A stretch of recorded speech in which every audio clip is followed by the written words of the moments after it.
Hello guys and gals, me Mudahar, and welcome to another episode of TPASTAS, and ladies and gentlemen, this is going to hurt. This is Meta Man M, Passcode of Horror. Yes, Mega Man has come into the limelight, both in a troll pasta and now a shit pasta. God, can't this character get a break? But this isn't about any kind of a yellow devil or any weird maverick. No, well, it is about mavericks, but let me tell you, ladies and gentlemen, this is a shit pasta to remember. It may set the bar for shit pastas. So, how bad can it be? Well, sit back, relax, and find out what happens when you input this passcode of horror. It all started not too long ago. It was storming outside and very dark, which is my favorite type of weather. I was enjoying a good game of Mega Man X from my SNES emulator and finally managed to beat it.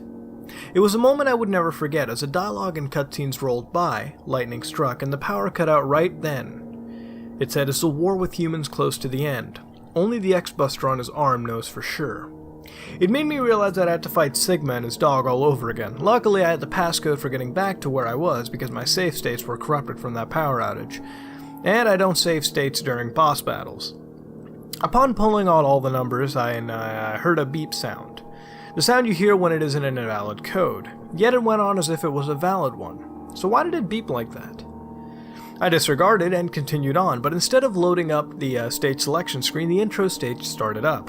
At that point I realized that I had lost all of my data. I tried the code again several other times, but the intro stage kept coming up. While starting it up, I noticed that it was a little different from the usual. Instead of X being blue and cyan, he was more of a dark green and grass green color. The red light on his head wasn't red, but a gold yellow color. I started playing and everything seemed normal. The spike rollers rolled at you and the flying dudes destroyed parts of the road, but the sky was a little bit different. It was dark and cloudy with a thunder effect. Much like the weather outside, I continued playing.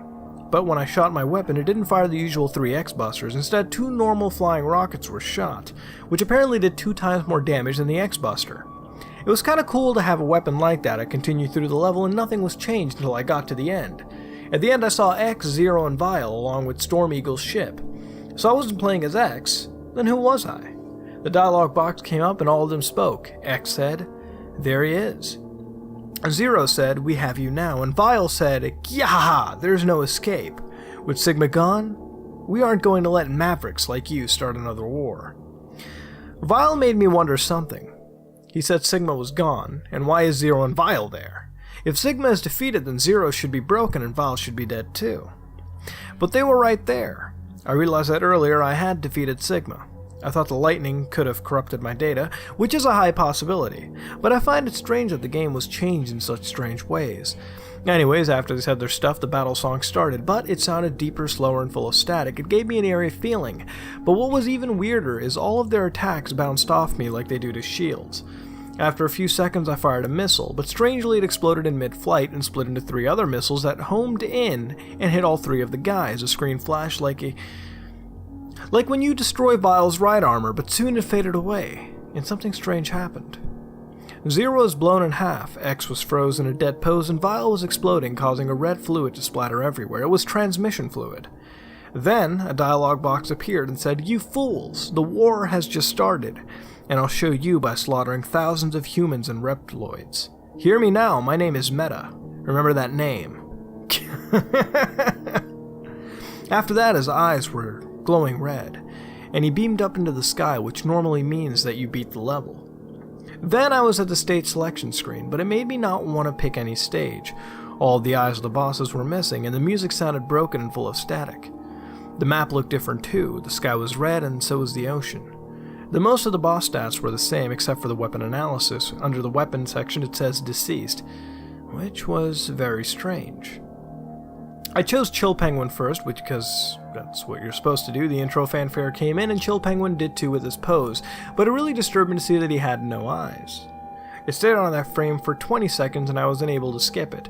Luckily the level started up, but it was snowing and the sky was cloudy and dark red. As I proceeded through the level, some of the enemies weren't there. Instead, there were snow-covered piles of scrap metal with red oil leaking from them. While it was frozen in some others, I continued through the level and the Batbots were still there, so that didn't change. I got up to the part where the capsule, it appeared to be used already, probably left over from when X got it. When I stepped in, loud static sounds started blazing from my headphones while getting the elect parts. I ended up getting the dash boots. At least I think I did. Instead of dashing, I just moved faster, which was still pretty convenient. I then went on and decided to take the shortcut involving the right armor, which turned out to be a bad idea. I got up to the top and found a disturbing sight. There were Reploids littered all over the place, all covered in red oil. Most of them were too damaged to identify what enemy it was. While walking through the horror, Meta walked slower, and his eyes glowed red again, as if he is pleased by seeing all that. As I went higher up the mountain, the sky got darker and it snowed a lot harder. Eventually I made it to Chill Penguin's doorstep. I proceeded into his room. It was a dark red room, and the battle music was creepy. I fought him for about a minute, and after every hit Chill took, he would look more and more heavily damaged until he started dripping red oil everywhere. I could tell that he was suffering greatly, yet I just had to kill him. Eventually, the final shot killed him, causing him to explode, releasing the red oil everywhere, and the victory song played, but it was in a demonic tone. He laughed maniacally and beamed up. Soon I obtained shotgun ice. It was a dark blue, and the weapon didn't change Meta's color. He remained green. Then it was back to the title screen, but Chill Penguin's picture had changed. His face was all red, stained with lots of dents and scorch marks. So I guess that means he's dead. Next, I chose Storm Eagle. After picking up, I landed in a stage, and the sky was its common dark red, but thunder was roaring. There was no music and no enemies to be seen. The platforms didn't work, but I was still able to get to ground, to get around by wall jumping from platform to platform. While moving through the level, I found the enemies, but they were all dead. I eventually came across a capsule, and it too looked like it was used already. I went inside and ignored the static sound while getting the helmet. Finally, I got it. And it did the same thing as the original. It destroyed blocks. Though it also did something else interesting. Any normal enemy I would come across would avoid me as much as possible. Some even jumped down to their death. Why were they doing this? Was it because of the helmet? I don't know. Later I got to the Storm Eagle's ship, but it was halfway destroyed, but still functional. Storm Eagle came down, and the thunder got louder, and the lightning even strike. After looking at Storm Eagle, he wasn't the nice, caring leader anymore. Some of his feathers were missing, and he had red oil dripping from his wings. The battle began, and we went at it. But strangely, his attacks were barely doing any damage.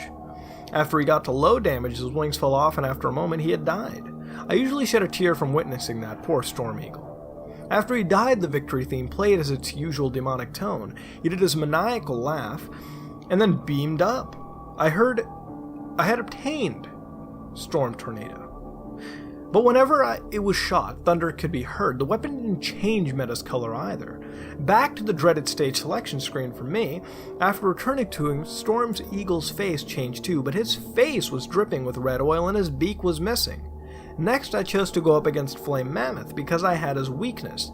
I had arrived onto his stage, and as expected, it was froze over from defeating Chill Penguins first. Also, the conveyor belts were working, and this place looked too lifeless, but to my surprise, the tunnels were still dropping junk. But it was oily red Reploids.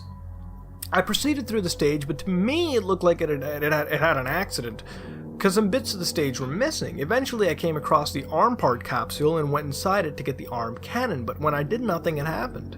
Upon closer inspection, it seemed that Meta already had the arm cannon. When and where did I even get it? I probably got it from ZRX when I defeated them. While going through the stage, things got very glitchy and buggy, especially the pipe part. Lava was everywhere and even dripping from random places. I quickly got past that and made it to the Flame Mammoth, but a dialogue box appeared. It said the apocalypse has begun. After that, his trunk fell off, and the place where it was oozing red oil, no music was playing, and one storm tornado was enough to kill him. The tornado ripped him apart, and all that was left was this big pile of metal and red oil. The sound of the tornado was very loud, and it made me jump. After killing him, the background started exploding like after he defeated Sigma. Meta laughed maniacally and then beamed up. After defeating him, I got Fire Wave, and to my surprise, it turned me red. Why this power-up? Did it not the others? Anyways, I returned to the stage selection screen. Flame Mammoth's pick had changed. His trunk was missing and red oil was coming out of that spot. Also, I couldn't re-enter his stage. Like it wouldn't let me. The next target was Spark Mandrill. When I arrived on the stage, I'd seen the crashed ship that's supposed to be there along with lots of glass and scrap metal. When I walked away, the lighting had went out. Even though I ventured deeper into the stage, the darkness didn't go away. It was so dark that I had to get really close to the screen just to see the ground, the music. was weird as well. The level was starting to creep me out. I could barely see what lies ahead. Something would pop out and kill me easily. I continued very slowly, and all of a sudden the sounds of enemies could be heard. That's where I lost it. I started to fire my weapon everywhere, but strangely I wasn't taking any damage. Only the sounds were playing, but there weren't any enemies around. Eventually I got to the mini-boss room, but there was no sign of him. The lights had suddenly came on, and I'd seen the stuff that I didn't want to see. The ground was drenched in red oil and littered with dead Reploids. On the ceiling was a mini-boss. Instead of him having the usual gooey blue water, he had red oil and Reploid arms and legs floating in it. That crossed the line. No way corrupted data could read like this, but I found a legit reason for it. Maybe, just maybe, my computer was reading 2 ROMs. The corrupt one and another on the internet because the original is too messed up to read, so I decided to try to find a different one to read. But then the question popped up, who would make something like this? I mean, it kinda explains the glitching and background horrors. Anyways, the battle had started and I'd easily defeated him by using the Storm Tornado. After I killed him, the lights went out again. Ugh, I hated the darkness. But suddenly I started taking damage. The heck is going on here? That's when I remembered that the ground was covered in dead Reploids. Dead ones, not alive ones. The thought of them coming to life and attacking me was too creepy, so I quickly got out of that room. Finally, I made it to the boss. I entered the 2 doors and confronted Spark Mandrill. The lights came back on and I'd seen him, but the battle music didn't play, nor did he move. That made me a little curious, but eventually it came to my mind that he was dead. But how could he be dead? I never attacked him. He just stood there lifeless, but I got a thought. All of the stages I had been on, too, looked as if someone had already been there. Meta is at war with the humans and Reploids, right? Well, maybe he's not the only one. Maybe he has comrades that are helping him, or maybe he's there to finish what someone had started. Staying there didn't give me any answer, so I shot my shotgun ice at him. And he exploded because he was already dead. The evil victory theme played, Meta did his laugh, and then beamed up. The weapon I got was, of course, Electric Spark. And it was as normal as can be, but Meta's colors still didn't change. After that, I got back to the state selection screen, but I was surprised. Spark Mandrill's face wasn't even there. It was just a black screen. Next up is Armored Armadillo. He was one of my favorite bosses, and his stage has awesome music. But I know that he will be corrupted in some way. I arrived to his stage, but it was a little dark and his music was no longer fun. It was creepy and dark. The minecart wasn't there either, but strangely the bats were still there and went on to attack me. The underground tunnel just gave me the creeps. Even the spikes had red oil on them. The deeper I got, the darker it became.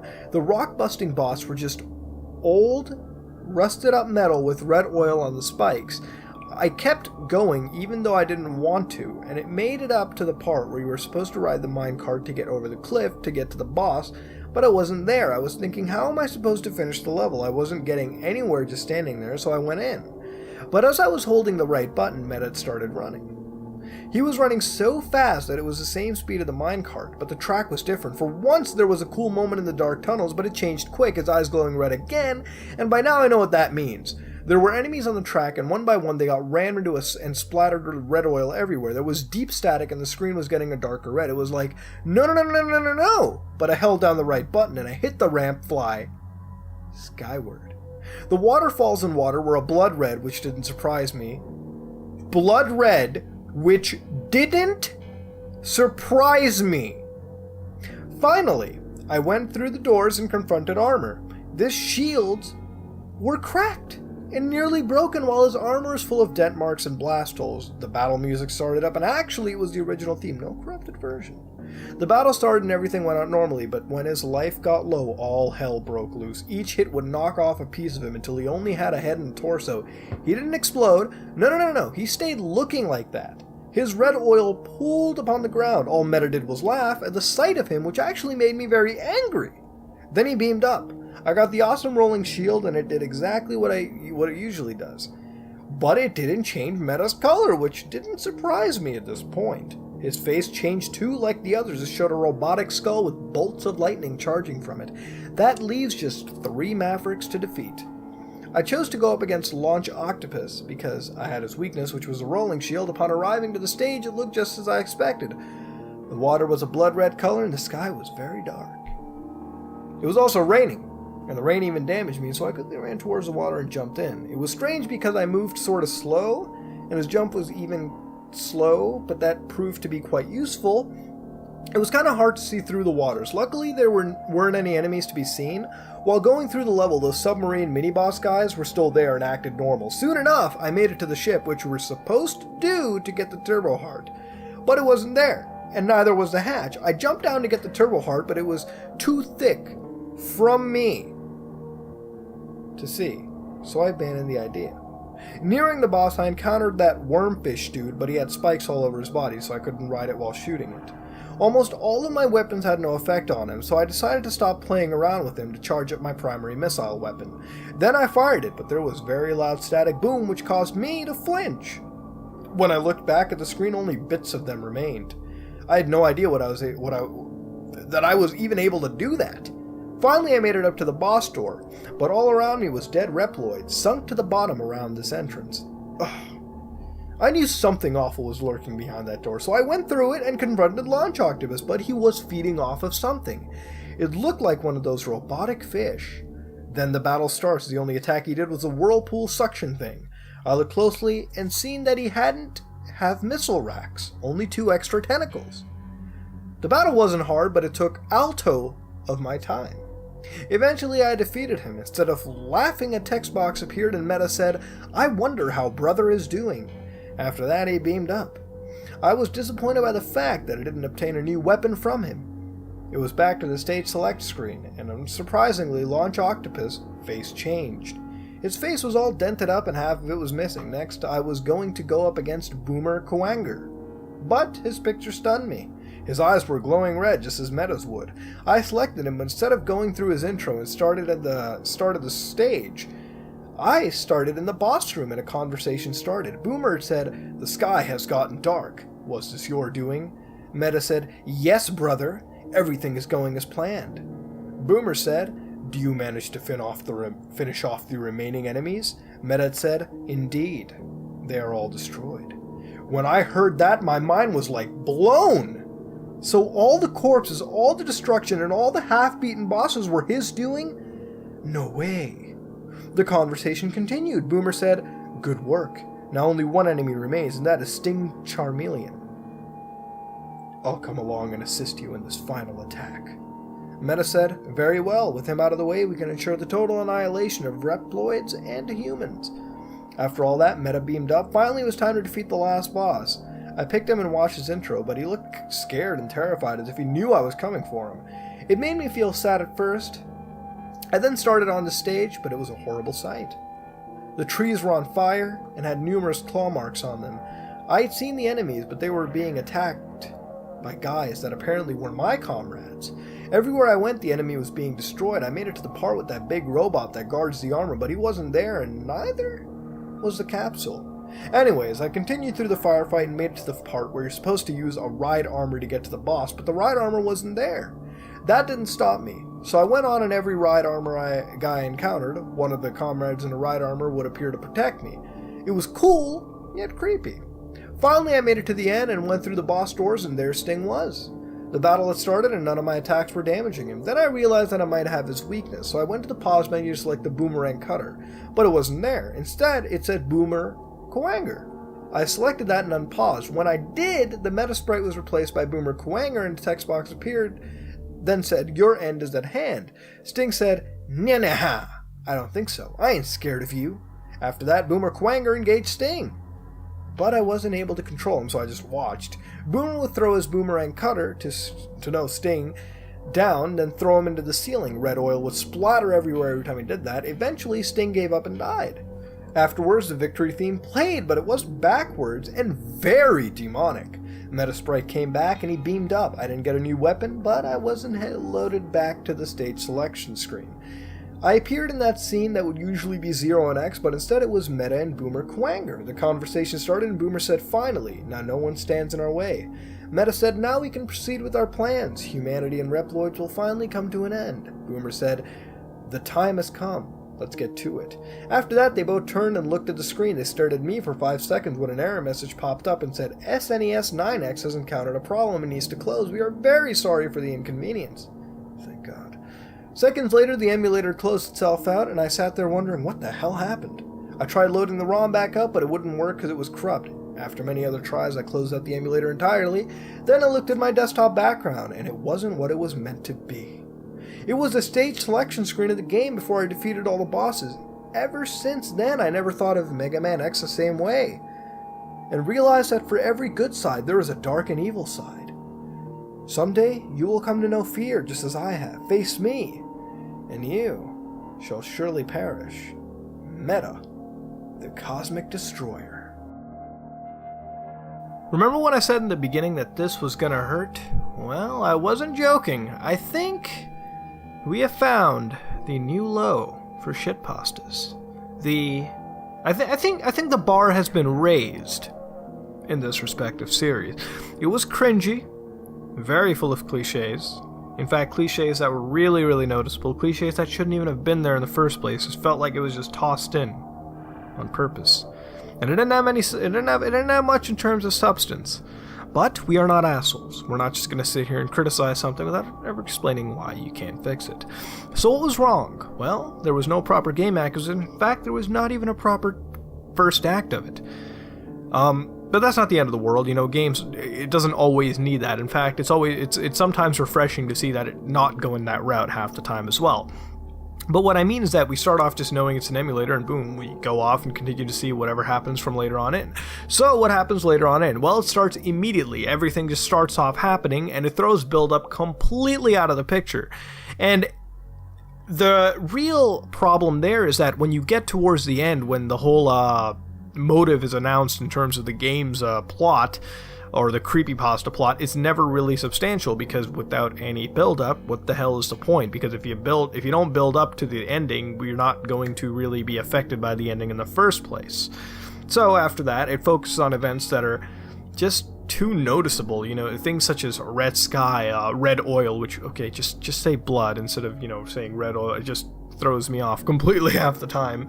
And, the protagonist has to really be a dumbass for just ignoring everything. Look, if the game is that different, you really gotta take notice of it and understand that, yes, things are fucked up, and they need to be fixed before, you know, it just, like, you have to notice them, you have to actually acknowledge them, you can't just, you know, just ignore them and move on and see the game. I mean, there has to be some believable reaction. Now, the technical explanation halfway in with, like, the ROM, you know, it's actually reading two ROMs at once with one ROM being on the internet, was actually really cringe that it actually hurt my head initially. In fact, I had to, like, take a break from reading it to say, what the fuck was that?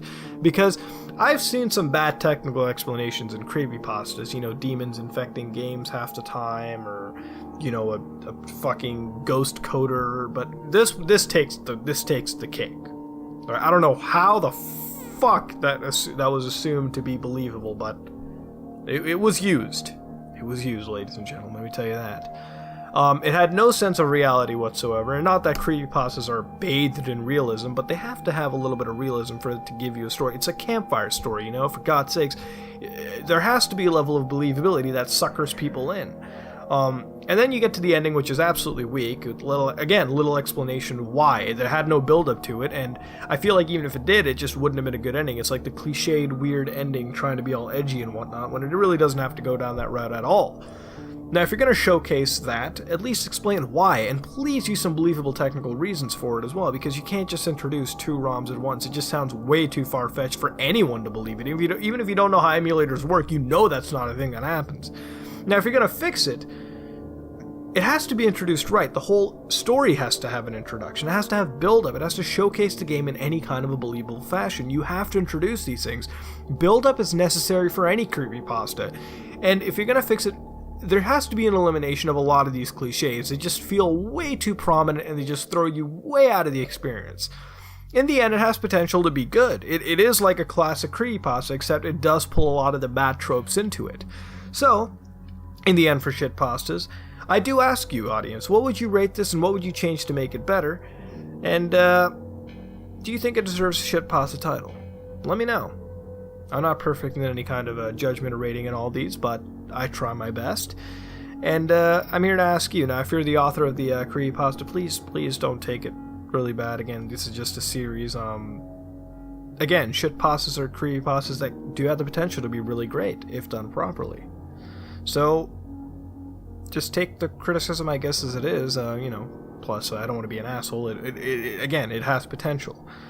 That being said, if you like what you saw, please like, comment, and subscribe. Dislike it if you dislike it. This has been another episode of Shitpastas. This is me, Mutahar, and I am out.